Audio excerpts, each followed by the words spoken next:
Success isn't just what you do, it's how you live.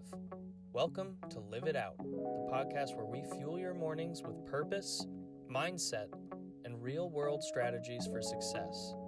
So if you're ready to stop going through the motions and start living with intention, let's go. I walk into my office every day, and one of the first things I see is a framed photo that stops me dead on my tracks. It's not a trophy. It's not a sales award. It's a picture of 8 young men, Eagle Scouts I had the privilege of helping. And around that photo are their handwritten words that remind me what real success looks like. And every time I see it, I'm reminded, sometimes when you think you're the one giving, it turns out you're actually the one being saved. Hey friends, this is Coach Dava and welcome to Purposeful Friday on Live It Out podcast. Each Friday, we explore how philanthropic well-being fuels vocational success. And today, we're leaning into something powerful. Giving is never just about the recipient, it transforms the giver too. Now, whether it's your time, your attention, your mentorship, or your resources, your willingness to invest in others is often the spark that brings your own purpose back to life.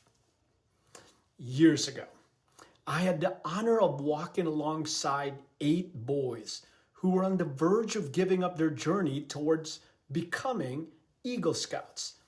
They were frustrated, they were checked out, and some were just ready to quit, just bored to death. And a few of us parents came together, not just to check boxes or push them to finish, but to reignite adventure and purpose in the process. Now, the last thing I thought I would ever be was a scoutmaster. I was way too busy traveling 200 to 250 flights a year. I had no business volunteering to lead this group, but no one else stepped up and came forward. And I wanted my 2 boys to see it through. Somehow I made it work with the help of these other parents. I became the scoutmaster, their venture leader of a troop we called 8 for 8, no one left behind.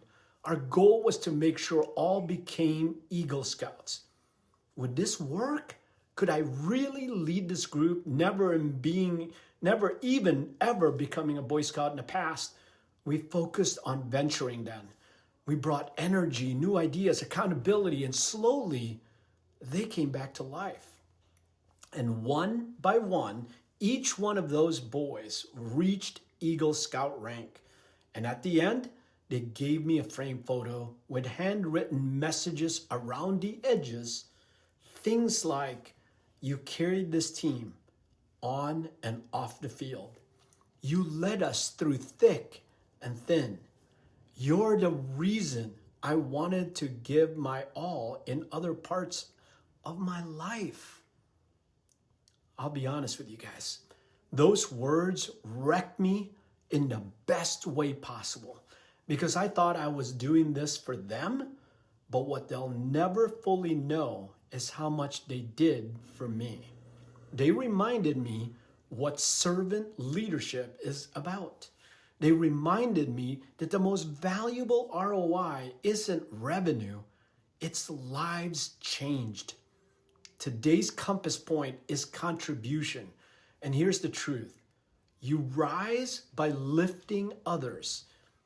In business, it's easy to get tunnel vision, right? Goals, revenue, production, performance. But when you slow down to give without agenda or expectation, something shifts inside of you.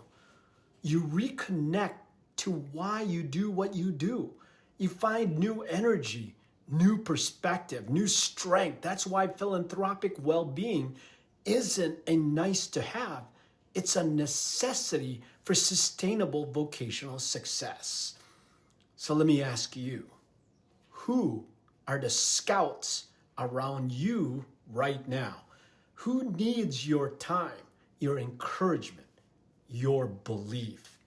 And are you willing to give, even if it takes effort, even if it's not flashy, even if it's never publicly acknowledged? Remember, giving is never washed. Sometimes you won't see the impact right away, but trust me, when you lead with generosity, something inside you shifts too. That photo still hangs in my office. It's not a reminder of a job well done. It's a daily nudge that says, you have more to give. Someone's breakthrough might be waiting on your generosity. Let's be people who pour out, not just professionally, but purposefully. Thanks for walking with me today. Share this with someone who's been pouring into others lately. They may need this reminder. I'll see you next week as we keep living it out. Until then, be blessed and go be a blessing. Take care, everyone. Have a tremendous weekend. Bye-bye.